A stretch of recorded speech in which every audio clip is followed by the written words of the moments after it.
So with the college football playoffs, beginning on New Year's Day and the college bowl season beginning this Saturday, a lot of people look, at this college bowl season as basically being the last as we know it. Basically, there's no doubt some are wondering if any of the minor, smaller, medium-sized bowls will survive, because of the expansion. Some are wondering, like myself at one point, exactly what the scheduling is going to be like if they keep all 41, 43 bowls, along with the playoff system that's coming next year. A lot of people have questions, and wonderments about what's going to happen. But speaking of the playoffs, this year will mark the last year, of course, of the four-team system. Because the four-team system, believe it or not, began a decade ago. It'll be a decade on New Year's Day since it began. And a decade later, it comes to an end in favor of an expanded 12-team playoff system. Now, of course, as everybody knows, the way it's going to work is the first round games will be played at the higher level seeded stadiums, home fields, if you will, of those schools. So for example, let's say, you have Oregon right now scheduled to take on Liberty. If Liberty was a little higher up in the rankings, they would be going up against Oregon in the first round, at the home of the Oregon Ducks. There is no denying that. There's no getting around that, because of, the rankings and all that, because of course, like I said, Oregon would have a higher ranking and Liberty, would have the lower ranking and so on.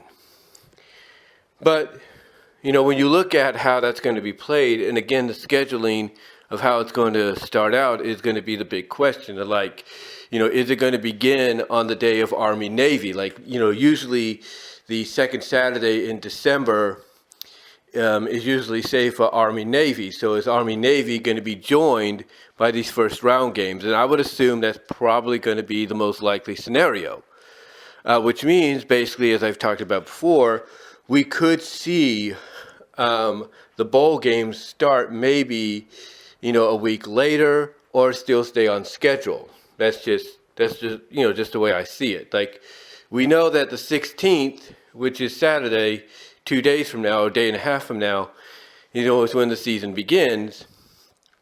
And we can only assume that it'll be maybe, because I think next year's a leap year, I believe, that next year it'll be the 14th, maybe even the 15th, which would be a Friday, where they could start a day or so early. But then again, you got a playoff being scheduled for that day, possibly as well. So it's going to be interesting to see how they work it out. But if they have it planned the way I think they're going to have it planned, then you're going to have a playoff game on a Friday, along with maybe one or two bowl games. And then you're going to have the other three playoffs the next day, along with a couple of bowl games to go with it side by side. That's the only way I see them, working it out and everything going forward. But when we look at that 12-team system, I should say, when we look at it, it does make you wonder, are they going to expand even more in the near future if this doesn't work? I mean, a lot of people look at the fact that Florida State's being left out, which, I will admit, and I've talked about this before, is probably the dumbest move, controversially, that they've ever made in a long while. But then again, as I've noted, they don't have the recognition, reputation, and everything name-wise that Alabama has, which I think played a role in Alabama going in there. And I think also Alabama probably had a bit of a few alumni probably on that committee that voted them in. Now, with that said, though, we won't have to worry too much about that next year, the way things are going to be panning out. Now, but when we look at a potential expansion out of that 12-team system, the question is, how far in advance are we looking at? Now, some would say it's already being proposed for a 16-team tournament to occur, basically within the next several years, maybe not even 4 years after after this debuts, that maybe around 2028 we'd see something differently. Maybe we would see an expansion to 16 teams, who knows? But it would be interesting to see if they do that, because then you got to wonder, okay, well, we got these first round matches, as they are now. How would we set this up going forward? And I think what they'd have to do is probably pattern themselves off of the NCAA March Madness tournament. That's how I see it. They'd have to pattern themselves to where basically, you would have maybe 2 first round games already set up, no worry there.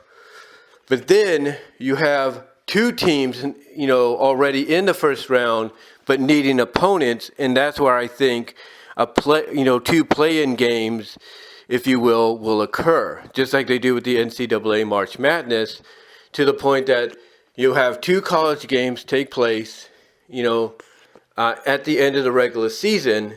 Maybe like I said, on the same day that Army-Navy occurs, or maybe the same day that the conference championships occur, or whatever, you have 2 play-in games, and then the winners of those games go on to the first round, of the tournament.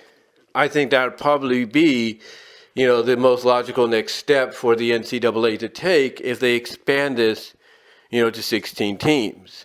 Because you're basically giving every team ranked 1 to 16, an opportunity to become national champion. The only difference is the ones that would the only difference, I should say, is the ones that would be looked at as less than likely to get that opportunity would have to probably do a play-in game against, the opponents and everything. That's the way I look at it.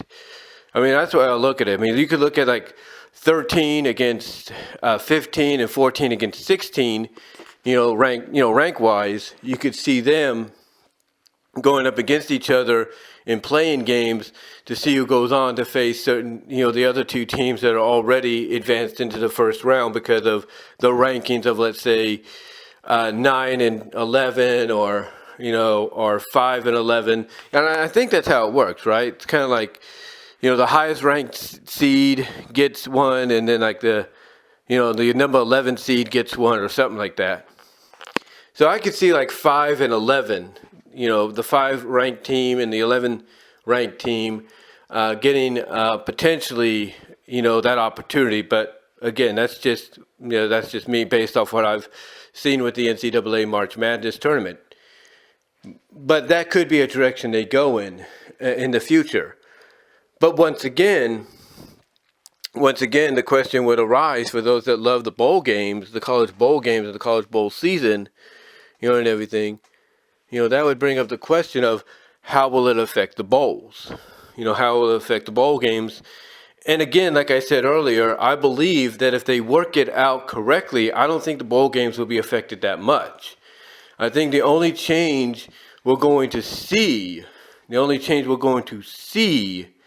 maybe, is either a couple of first round games take place on the same day Army-Navy does.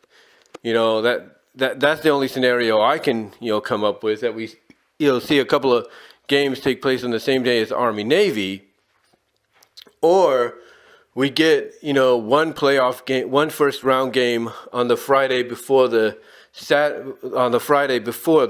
which would be the 13th. Friday the 13th, believe it or not. But I can see, Friday, December 13th being like, the night that we see, or the day and night we see not just one playoff game, happen, but we also see maybe 1 or 2, maybe 3 bowl games, happen as well. So that way you get that out of the way. And then Saturday, you could focus, on basically your college, your other bowl games. That's what I was trying to say. Your other bowl games, as well as your other college football playoff games. I'm trying to find the right words to say here. I do apologize. But yeah, that's the only way I could see them making that work. Then that way they have the rest of the week or the rest of the next few weeks to focus on the bowl games that they have planned. Now, like I said, the bowls could start maybe, on that day. They could start on the 13th, like I said, with two of them along with the playoff. Or they could say, let's hold off on the bowl games until, let's say, 14, 15, until the 16th, until Monday, December 16th. And then maybe you can have a couple of bowl games occur that day on ESPN and maybe to an extent ABC. But I think they're going to want to keep tradition alive a little bit. They want to keep things as they are. So I think, again, the way they would work it around is you get a playoff game on Friday, on the 13th, December 13th, which is a Friday, and you get maybe one or two bowl games, to go along with that, fill out that criteria, and then maybe three, but mostly two along with the playoff. And then on Saturday, you focus on the other three first round games, and you interweave them with bowl games. Like you'll do a first round game, you'll do a bowl game, first round game, bowl game, you name it. And you can have the bowl games and the first round games,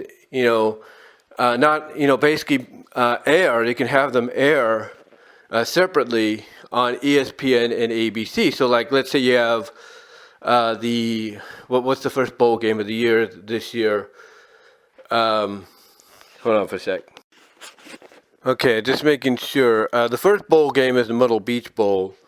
And like I said, what you could do next year if this bowl's still around, which it should be, is you could either do it on that Friday, before, which, you could do it early. It's one of those games that, people will watch their DVR. They might even check out on ESPN Plus.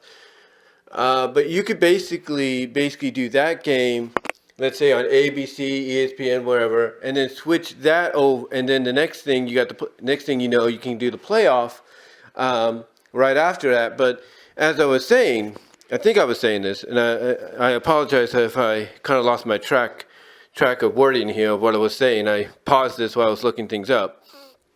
But basically, like I was saying, you could do all this simultaneously between ABC and ESPN. So like when you're doing, let's say, the Myrtle Beach Bowl on let's say ABC, simultaneously you could do a playoff on ESPN. And you also got to remember, you got ESPN2. You got ESPN2, and if some do get it, you got ESPNU. So you got two options for ESPN to broadcast the bowl game. So the way I look at it is like this. If ABC still does the Celebration Bowl to kick off their run of football games, college football games, bowl games on Saturday, not just, this Saturday, but next year, you could have them do that. You could have ESPN focus on the college football first round game, and then ESPN2 or ESPNU could focus on the Myrtle Beach Bowl. And there you go. Nobody is left out. Everything gets situated. The Myrtle Beach Bowl still happens. It just goes to ESPN2. The college football first round game goes to ESPN. Celebration Bowl goes to ABC. Everybody's happy. Everything takes place, neither here nor there.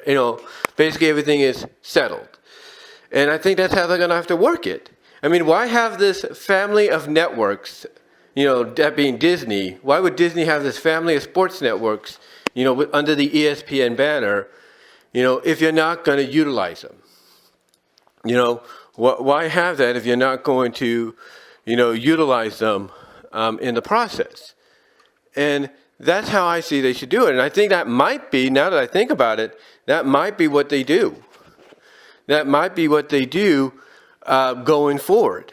That might be what they do going forward by basically saying, hey, we're going to do Celebration Bowl, at 9 o'clock Pacific, which is my time.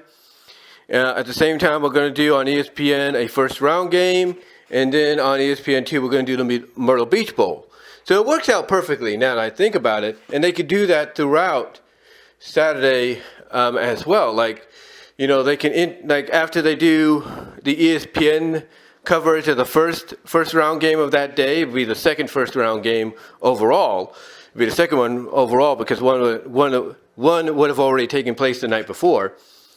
After they do their coverage of the second first round game, of the new 12-team system, then they can move on to a bowl game, and ABC could take coverage of the next game, the next first round game, and then after that, they can go and do the bowl game. Well, ESPN, after doing the bowl game and everything, and I think ESPN2 doing a bowl game as well, you can have a move.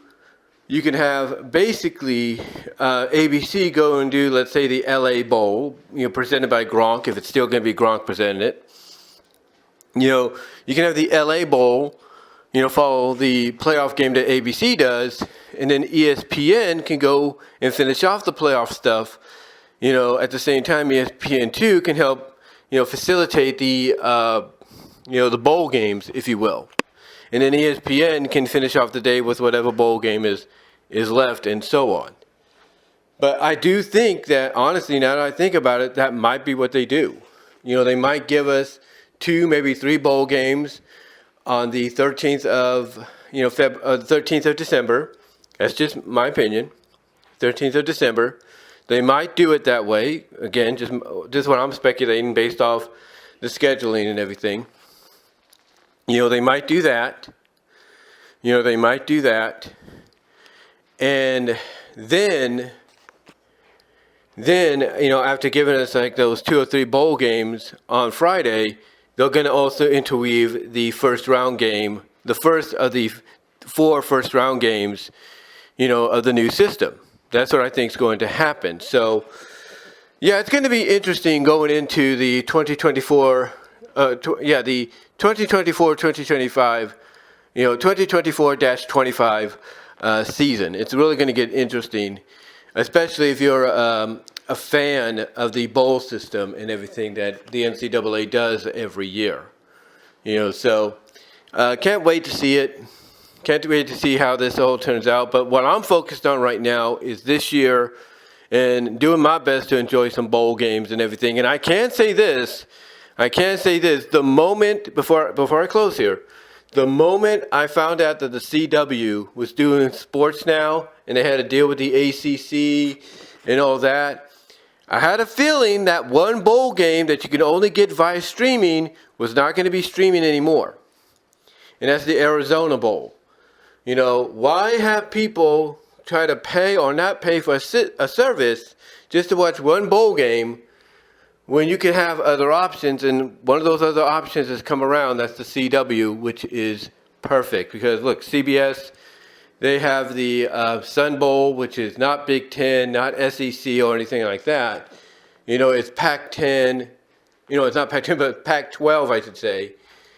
It's Pac-12 and either an at-large or ACC. So I like that. I like that little change there.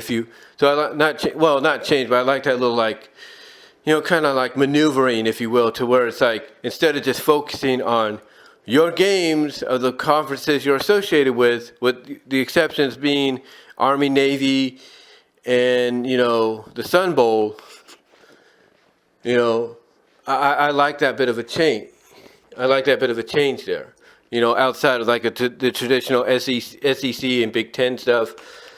And I think CW is going to really, do well with this as well because they'll focus on ACC, but I think over time they're going to expand. They're going to get maybe I think they could be looking at the Big 12. They could be looking at maybe the Mountain West, maybe whatever's left of the Pac, if you will. Pac-2 as they're going to be known as. So we'll see what happens. We'll see what occurs, but yeah, I'm definitely looking forward to, like I said, overall how next year is going to be. But like I said, my main focus is this year. But let me know what your thoughts are. I know I sounded like I rambled a little bit, may have paused here and there. I do apologize. But give me your thoughts. How do you feel about the 12-team system next year? And do you think they might do it the way I'm proposing? To where basically they're going to utilize all their networks, that being, Disney, ESPN, ABC. What are your thoughts? And what are your thoughts on, CW acquiring the rights to the Arizona Bowl, now giving everybody the opportunity to watch it? Give me your thoughts overall. Love to hear from each and every one of you. And until then, I am out.